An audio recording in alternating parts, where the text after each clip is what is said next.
So last week was crazy, huh? Well, this week we're gonna try to keep that craziness going back at the farm here. Check out some construction updates, see where they are as far as getting ready for Boysenberry Festival and Camp Snoopy. See if they've gotten anything started with Montezuma's Revenge, maybe, and just have a look around and see what's going on with the park.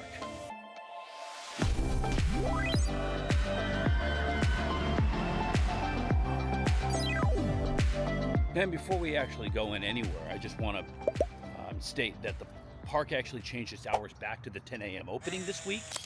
I'm not sure if they're going to go back to the 11 a.m. maybe after Boysenberry Festival, kind of for a couple weeks in between Boysenberry Festival and Summer Nights. It's a possibility, but this is also the last week that they're going to be closing at 6 p.m. on weekdays. Next week they are open until 8, so it's 10 to 8 on weekdays, and the week after that they're open 10 a.m. to 10 p.m. like every day. So they are prepped and ready for spring break, which is kind of funny because you go from one extreme to the other. You go from 11 to 6 to 10 to 10. And gotta love it when a plan comes together. So looks like they got all their Boysenberry stuff here too. Here's the tie-dye shirt for this year. Nice. Gotta have your squishmallows. Almost drop the whole thing. The reversible squishmallows. Like this, and it folds in the back. Haha. That rules. The hoodie, the purple hoodie, purple fleece. Yeah, not too shabby. And your basic throw blankets. So that's what's here now in the little, the seasonal corner here at Virginia's. Also, some people don't know this, but in the back here where they put all the stuff for the Emporium store, when they made the Legacy store last year, they put all the rest of the Legacy stuff back here in this back corner of Virginia's. So if you're still looking for old Scary Farm stuff, it used to be in the toy store in the ghost town, but the toy store has been closed for a little while, so now it's back in this little corner here.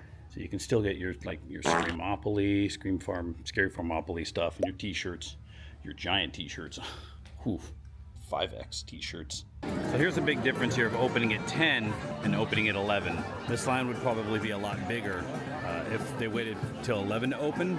It usually was, but right now because they're opening, it's 10:05, so they just opened. These lines got kicked out real quick. So it's just, an extra hour, more spread out crowd here at the entrance gates. So less time, you gotta wait and bake. The most important thing we have to check before anything in this park is Ghost Rider open? The sign at the front of the park says no. The sign in front of the queue also says no. So still working on Ghost Rider. Sorry, everybody. Finishing putting up all the Boysenberry decorations.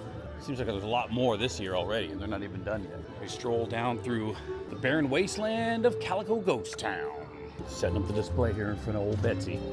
I'm still working on that. So last week they had these all blocked off, and they're working on them, but this is what they look like now. Just regular old concrete. Who's ready for Ghost Town Alive? We're still like months away from that. We still have Boysenberry Festival to go, but I just thought I'd get your hopes up. It's coming back again. For the first time, for the last time, every time. Let's do things like way backwards today and go completely out of order and start over in Camp Snoopy this time. Put up a little light here above where the airmail is going to go. Oh, they're already prepping for it to be open at nighttime. Just adding a little light. Pretty soon we'll be seeing airmail running here, right next to Flying Ace. And there's no further movement out here in Grand Sierra, except for there's no water anymore. But ever since they took those characters out, they haven't done anything here but board up the entryway. And now it's just kind of sitting. They did bring in the purple lights though for Boysenberry Festival, so it's gonna be very purpley over here, very purpley. So Huff and Puff hasn't moved. Again, it looks like they're still taking stuff apart back there. There's like, I don't know, giant boards or something back there by that little shed around the corner. But the question is, where does the track go now that Montezuma's sticking around? It'll be interesting to see how they work this. I always thought it would be cool to have the train go underneath Montezuma or something in that little engine room and maybe kind of faux that bottom part out, but still make it accessible to maintenance and stuff, obviously. I don't know if that's really a possibility, but who knows? Who knows at this point? But Huff and Puff still awaiting further instruction. However, as far as the Tender Pot Twister is concerned, they started laying posts now. You see the little green post there. So the ground is all, if you look, they've got it all cut almost waist deep. You can see the guys back there working for the posts to all get put in. So they're going to put those posts down, and then they'll bring the track over and start laying the track in. And once the track's all in, then maybe they'll have the okay to begin the construction for the loading platform. So that's where they are now. I love it when a plan comes together. Those girls back there love it too, apparently. So much that they're screaming for joy. And like last week, there really is no great vantage points of the theater right now since they put that new wall up. I'm able to get little bits through cracks, but the theater's going along too. It looks like they've got the ground flattened. The only real good vantage point is going to be from the stagecoach, so I'm going to try to get on that again later. But the theater, it's kind of going the same way as Center Pot Coaster. It's every week there's a little bit more and a little bit more, a little bit more. So only 2 months away, and they're doing all this stuff all at the same time.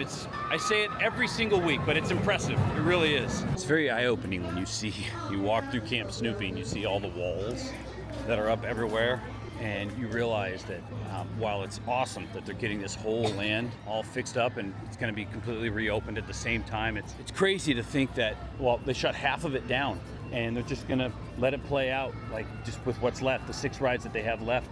At least the scenery's nice. Also seems to be a lot of room out here now. It's going to take a while to get used to not seeing the Ferris wheel here. It's funny because for the longest time it was just scenery because it wasn't open forever. And they opened it and they decided, you know what, we're going to shut it down. And if you haven't been living under a rock, then you know about Montezuma's Revenge coming back here next year. Possibly early, possibly late, we don't know. They just said 2025. Obviously, I don't think they're going to actually start anything on this until Camp Snoopy is done, but it will be fun to watch them resume the work that's kind of half started now in June or May. I guess June, right? I'm very excited for this. It's going to be nice to hear this thing roaring over your head basically as you leave Camp Snoopy. Oh, it's been such a long time. You don't realize what you got until it's gone, and now I hope everybody realizes when we get this back, hey, this is a gem. We got to realize what we got. It's good to have you back, Monty, next year. It's good to have you back next year, Monty. Good old Fiesta Village. Everything open, everything running. Well, the bar's not open. Jaguars rolling off in the distance. Got this little gift shop open with the dancing little bird guys. There's one attraction that refuses to get on board here and get with the program. Correct, that is the Dragon Swing. Dragon Swing still down. I'm not exactly sure what happened with that, but honestly, it looks like it's going to go the way of the Ferris wheel with as much trouble as it gives them. It's such a fun ride, too. It kind of sucks that it keeps going down all the time. I'd like to see that get back up before Boysenberry Festival starts. So I guess then I'm planning on putting the boots and having the Boysenberry Festival kind of spill off down here this year. I thought they did this last year. Maybe I was wrong. Maybe I'm wrong. Maybe I'm thinking of just because of the grand opening of Fiesta Village and everything, that they just did a special kind of deal, or maybe they did it into the summertime. But I thought I remembered all the booths being over here on this side and them having the whole kind of street fair market vibe down this way. I don't know, but they're not doing it this year. Not for 2024. Still nothing new on this front either over by the Boysenberry Fields. The track doesn't look like it's going to change in any way, but I'm really hoping that pretty soon we see maybe some supplies get laid down over here for them to build a covered bridge in this area. I would really love to see a covered bridge here with some sort of finale scene for this ride. I think that would just be so awesome. It would add a whole different layer. Wishing and getting are sometimes two different things. I live life by the motto, expect the worst and hope for the best. So I'm gonna hope for the best here. By the worst, I just mean they reopen the ride with the electric train tracks. I mean, the worst really isn't even all that bad when you think about it. So they got the railroad ties up here, but also some other posts on the other side that look like they actually belong to the log ride. That actually looks like the little side rails for the drop there. But they got these railroad ties out here now, so it looks like they're about ready. And they got the trucks and the cherry picker and stuff off there in the background. So it looks like they're getting ready to begin on this little final pathway here, the final stretch of the Calico Railroad, to get it all fixed and replaced and done. And then we get our train back, ladies and gentlemen. Should be done sometime this month. If you look off in the distance, you'll also see they got the ties all stacked up out there as well, along with railroad. But like I said last week, I don't think this is something they're going to do in broad daylight.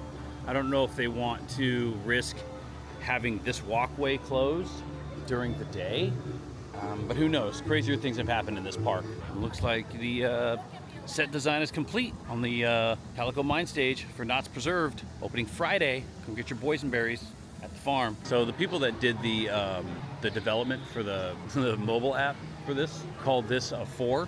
on the thrill meter, but at least the people here kind of have it right. This is the correct thrill level for this ride. Mild thrill, 2. We're here in Ghost Town. No, I'm just kidding. This is Roaring 20s. What do you think the odds are that these guys remember who I am? It's been a couple weeks, so what do you think the odds are? Hey, Benny, someone's at the door. Who do you think it could be? How should I know? Use the people.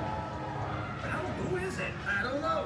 It's somebody wearing one of the ugliest outfits I ever seen. Yet it complements her face perfectly. Go away!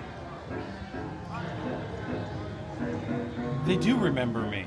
I really wish they'd utilize the Walter Knott Theater more throughout the year.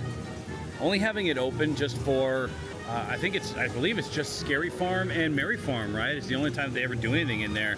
I wish that they could come up with more shows throughout the year to utilize this theater more often, because this theater is so nice, and it really is like a big piece of history here at this park. So to kind of just shun it off until after summer kind of stinks. I'd like to see it used more.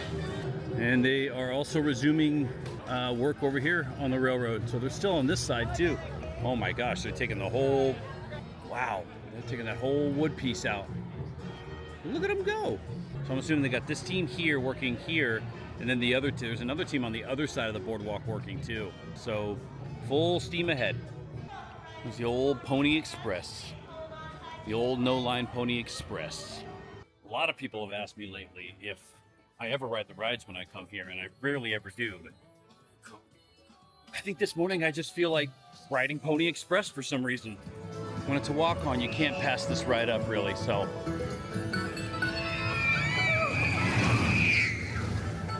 A lot of screamers in the park today.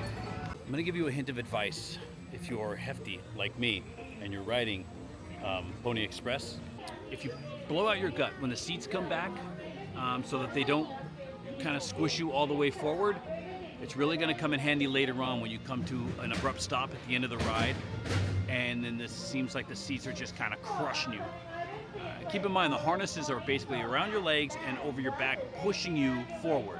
So the more room you have in front of you, the more comfortable you're probably going to be. Keep safety in mind, but that just kind of helps bigger gents like myself to actually be able to breathe when riding that ride. Well, River Rapids down again, but I mean, there's always a possibility that they open this up in an hour or so. They've been known to do that a lot. They don't open it up with the park open because there's just not that much of a demand for it this early in the morning when it's still technically winter. No comment. Got the decor out here for Boysenberry Festival too. Little honeybees, some froggies buzzing around, the sweet, sweet boysenberry nectar, and the scenery's not that bad either.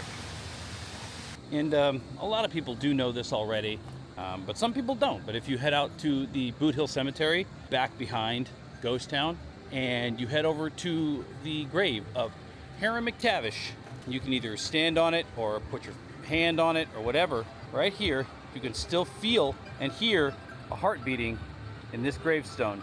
So just a little Easter egg for you out here if you're hanging out in the cemetery with all these zombies. Hiram McTavish, maybe still alive in there. There's a whole backstory behind this and why this is here that the barber for Ghost Town Alive will explain to you. I'm not going to give you the details, mainly because I don't really remember them off the top of my head. But I'm going to give you a reason to come to KNOTT during Ghost Town Alive. Speak to the barber. He knows. Hiram McTavish. Gone. Well, not gone. Hopefully not forgotten.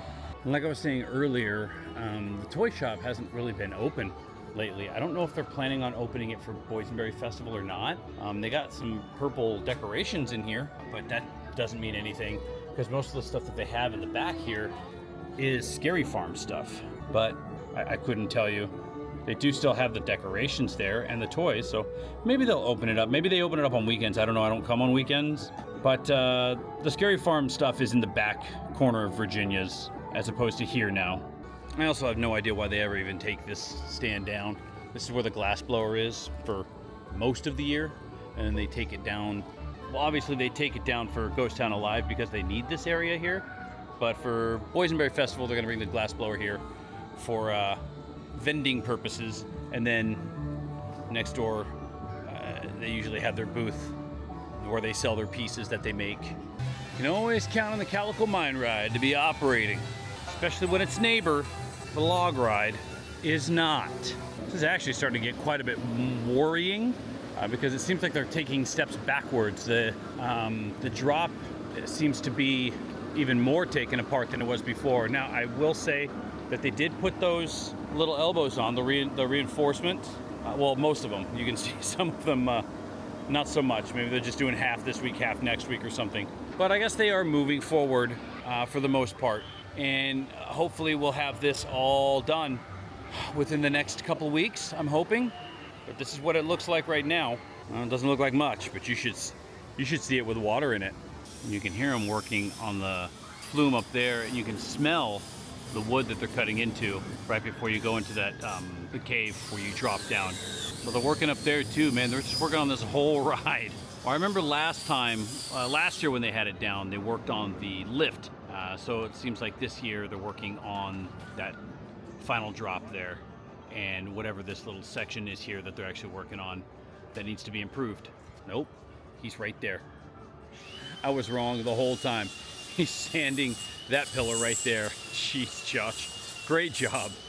Also, thank you guys for letting me know what this actually is. These are the machines for the single-use Fastpass. So it's going to be just like Disneyland, where you have the little machine that you scan probably your phone in, and it gives you the green light to go in. And if you didn't know, KNOTT is implementing the single-use Fastpass, much like the Lightning Lane use at Disneyland. Not on all the rides, but on their bigger attractions, such as, what are they doing it on? Ghost Rider, the Log Ride, Pony Express, Accelerator, Silver Bullet, Hang Time, and believe it or not, Knott's Berry Tales. So, I think they are anywhere from like $7.50 to $11 right now or something like that. Will be nice to use in the summertime when it gets really busy here, but now obviously not needed so much. So coasters, they are starting to lay that checkerboard flooring back down after they finished all the painting and stuff. They got the side entrance there open to kind of air it out, get everything finished up. They're, I'm assuming, pretty close to opening this back up too. The floor is probably the last thing that needed to go in before they can put all of the rest of the stuff up, pictures on the walls or whatever. Either way, what I'm trying to say is coasters is very, very close to being open again. I'm still impressed with how long this little section of games has lasted. I really thought this was going to be a temporary thing, and I really do miss KNOTT radio. Well, they brought the loud music back at Boardwalk again. Can't hear yourself think out here. And we welcome back the coyote pups. They have returned triumphantly as well. And with Ghost Rider down, there's not a whole lot that goes on in this section of the park. You went the Gold Mine Trail. Going to be open here next week. It's a dead part of the park if Ghost Rider's not going. Rolling with the ponies. I never get to sit up here. This rules. Something else I did notice too is they took all of the wheelchairs and the strollers out from this area, and then they moved them over to the other side of the Wagon Camp Theater. I'm not sure if they're just cleaning out that area or something, but I thought that was kind of interesting because I always thought that side, that little area could be used as another exit to the park or something. I don't know. Just thought it was interesting. So many things that are starting to take shape in Camp Snoopy just in itself. But Knott's Berry Farm is always impressive with how much it tends to get done in such a small amount of time. If you've made it to this far in the video, you're the real hero, my friend. It is now, I have fulfilled my duties as a Knott's enthusiast. Now I must fulfill my duties as a father. Go pick up all 3 kids in completely separate places and play taxi for the rest of my Monday evening. So until next time, we will catch you all on the flippity flop.